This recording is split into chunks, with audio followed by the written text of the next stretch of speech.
Yeah. Back once again, Trey, with another Fish Out of Water podcast. I want to say episode 26, 25, something like that. I don't know. I ain't keeping up with the numbers too much. But we are here. Thanks to all my supporters, man, for subscribing. I know I got like so many different platforms that y'all gotta subscribe to, but you know, with these copyright infringement things, I gotta keep moving here, there, and everywhere. But specifically on this channel, it's gonna be straight podcasts and blogging. And I don't really blog too much just because I'm already on camera 24 hours a day, so I don't like to vlog on camera too, because then I would never have a life. So I try to live my life, you know what I mean? I try to live my life a little bit because I got things to do. I try to, keep my audience satisfied with content and keep these people coming together, because this is what I'm noticing from this channel. And I love everybody from all different walks of life, like people that will probably never cross paths. I see in the comments talking to each other, getting along, and just for the love of music. That shit is beautiful to me.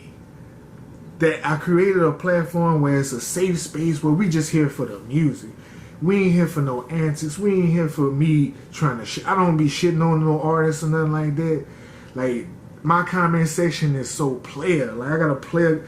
My comment section is so, just to read the comments, like people saying hi to each other and stuff, like that's crazy to me. Like, people been on my channel for so long, they done made friendships.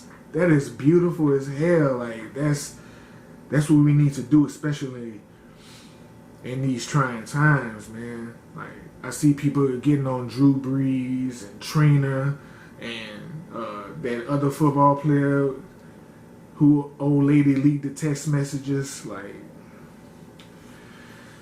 okay, I'll be honest, because y'all know I keep it honest with y'all. I'm from the deep south. So in my brain, all white people got some racism in them. Just generational purposes. Because in my household, as a kid, I can say my father was racist. And prejudiced, since they say black people can't be racist. Prejudice, because he gave me fair warnings about white people, and he was right. Now, don't get me, I'm not saying that he was wrong in any way, being the way that he is, because he grew up. Like, my daddy was born in the 40s. He saw the worst of the worst. This little shit that's going on right here don't mean shit to him. What he's been through, for sure. Like, this is easy work. Like, realistically, what he had to grow up in, and my mama, rest in peace to my mama, what she had to grow up in, this is light work compared to what they had to go through. So I get their point of view and their prejudice and their racism, because they saw the worst of white folks. But I also grew up in a generation where I experienced racism, and the kids of racist parents grew up with us, and they not racist, but they grew up with racist parents.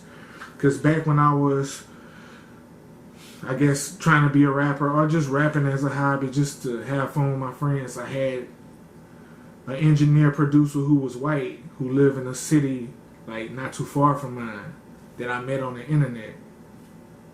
Not a racist bone in his body, but his mama, like his daddy too, not a racist bone in his body, but his mama was racist as hell. Like, she was super racist. But he kept me away from her, because he know how, especially at that time, how I was quick at the mouth. Like, you say something stupid to me, I'm going to say something 10 times worse and stupid back. So he knew that, so he just kept me away from her. But I never really stayed, like, that's why it's like, I know it's just a generational thing. Until a lot of the older regime of white people start dying, the racist ones, it's not gonna fully go away, because they still raising a lot of these kids with racist mindsets because racism is taught. You're not racist when you're born. My kids play with white, black, Asian.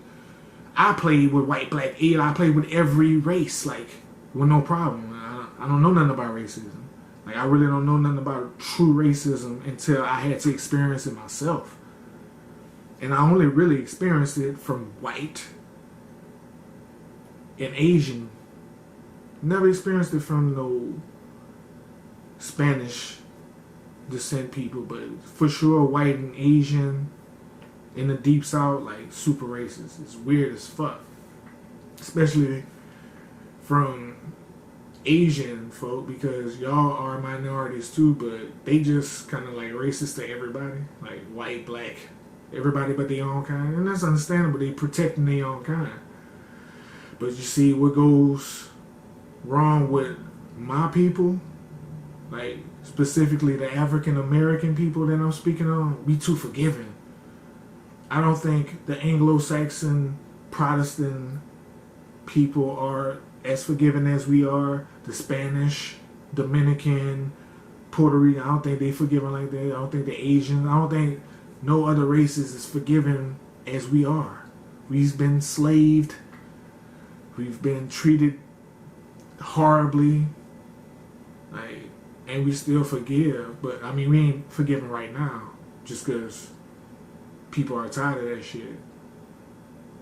But enough of all the bad shit. Let's get to some lighthearted things. We moving on from that. That's enough of that talk. I did my George Floyd talking on the last episode. I'm over it. We trying to escape at this point. Like, we going back to some escapism right now. We 6 months into this year, and crazy enough, I have been sober. And it's weird because I've never been sober for this long. And I have temptations all the time. Like, I'll wake up in the morning, some mornings where I just want to get a drink immediately.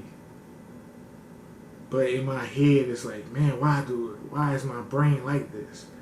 But when you've been in a pattern for so long, I was like a serious alcoholic for 12, 13 years of my life. I'm only 33. That's half of my life. Like, half of my life.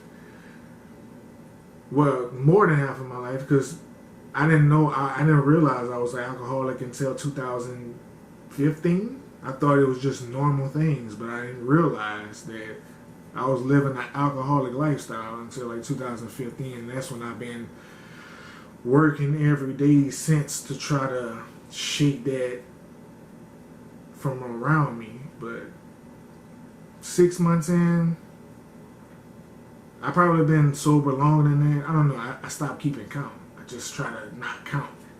Because when I count, I realize, like, I don't have a goal. So what the fuck am I counting for? Like, you know what I mean? That's how I feel. Like, if I don't have like a goal, like, ooh, I want to be sober for this many years, I want to be sober for the rest of my life, don't count it. Because then if I have a goal, I might reach that goal, fall off the bandwagon, and then it starts all the way back over again. And I don't have it in my body to start all the way back over. I don't. At this point, I don't want to start all the way back over. So I just been committed to staying on that path. Haven't been watching TV. So I don't have no movie or TV reviews for y'all just because I'm always doing reactions. The music lately has been pretty good. It's been pretty good for me. I'm about to go into trying to look for how to work this Patreon, because I tried, like, when my other channel had shut down, I tried to get a Patreon right then and there, but they say my files were too big to upload at the time, and then I just left that page alone. You might be able to find it on Patreon, I don't know, but I'm creating another one. I'm gonna see if I can try to upload videos on that one just to make it easier for a lot of my subscribers. I know a lot of my subscribers don't. They're older, They don't really do too much internet things, and it'll make it easy for them to have a monthly subscription than to keep PayPaling me over and over and over again, you know what I mean? And then I'm trying to move on from PayPal too, because the taxes on that is ridiculous.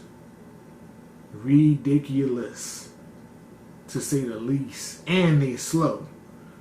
With Cash App, I can just instantly send money with no problem. So I do like that about Cash App. And people been telling me since last year to switch to Cash App, but I'm just getting there, bro. I'm slow. I got a lot of things going on. I don't be having time, like, and that's another thing too for the people who be emailing me, they list and stuff like that. If I don't respond to it, it's not that I don't see it. It's just I do everything on my own. I don't have no help. Y'all gotta understand this. I don't have no help. I record my own videos. I edit my own videos. I go through my own emails. Like, I gotta set up my own backdrop. Like, I do everything literally on my own. So me taking care of my reaction channel, then doing this podcast, then having to actually go to my actual job, then actually take care of my kid. Like, you see, like, I'm always into something. Like, I don't have time to play. Like, I gotta actually handle business at all times. But for the most part, the real ones who've been around for the longest, they understand. The newer subscribers, it's kind of different for them. It's weird for them to wait. I get it. You sent your money. You don't want to wait, but I'm only one man. I'm a one-man operation. So I try to do the best I can. I try to get to it as fast as possible. Like, April was a crazy month for me. I had so many listen donations in April. Like, I'm just about to get into my May donation list. Finally. Like, I'm just getting out of there. And it's June. So that's just how much they support me so much, man. I thank y'all so much for that, man. Because being able to provide for my family and doing what I love is something that I dreamed about. And I didn't think it was real. And then it happened. Organically how it happened. Like, as organically how it happened is how it's like I had to, you gotta understand, I went to jail when I started my YouTube. When I started my YouTube channel, I literally went to jail right after that, and then got out and had 1,000 subscribers. So it was just like, what the fuck is, like, people really like that shit. Like, I didn't know what was happening. So from that point on, it was like, I'm gonna try to feed into these subscribers. They seem to like it. Like, my comment section was loaded with comments and things when I got out of jail. And then I lost that channel. Man, my life is crazy, bro. Go to jail when I start the YouTube channel. Get out of jail, have 1,000 subscribers, then lose that channel after I build it up to 15,000 subscribers. Lose that channel and have to start all over again. So this is like, I'm just really restarting from a year. Like, I want to say May makes it a year that I started from last year after my channel got canceled. After they copyright infringed me and took down my channel last year, it was like May, and now it's June. So I'm just getting back into a year, and I done build it back up to 7,000 subscribers, which is also crazy. I don't know why y'all like seeing my crazy face that much, but I appreciate it, man. Like, y'all keep me going. It's a lot of times where I be like, man, am I spinning my wheels? Are people really liking this? Like, what's going on? But y'all kind words in the comments always keep me going, man. Always. But that's about it, man. You know, it's just me on my podcast, so I try to give y'all my point of view and my day-to-day and my thoughts on life with all this rioting and protesting and looting and prejudice and racism and people pointing fingers. It's really not much to talk about, so I don't try to hold y'all too long. I just try to keep the content going. I appreciate all the lists and donations. Y'all keep this thing rolling for me, man. And I'm going to keep the content coming for y'all, man. That's about it. About to have these kids for the weekend and run around with them. My daughter want to play. Oh, yeah, that's another thing. My daughter, see, they moved to Baton Rouge and they live right by LSU Stadium. And she saw that stadium and was inspired and wanted to play basketball. So she know her father was a good basketball player, so she wanted me to teach her. But I told her I'm not buying no basketball go until you get through the dribbling process, because shooting a basketball is easy. That was the easiest thing for me to learn. But having ball control and learning the fundamentals, it's discouraging.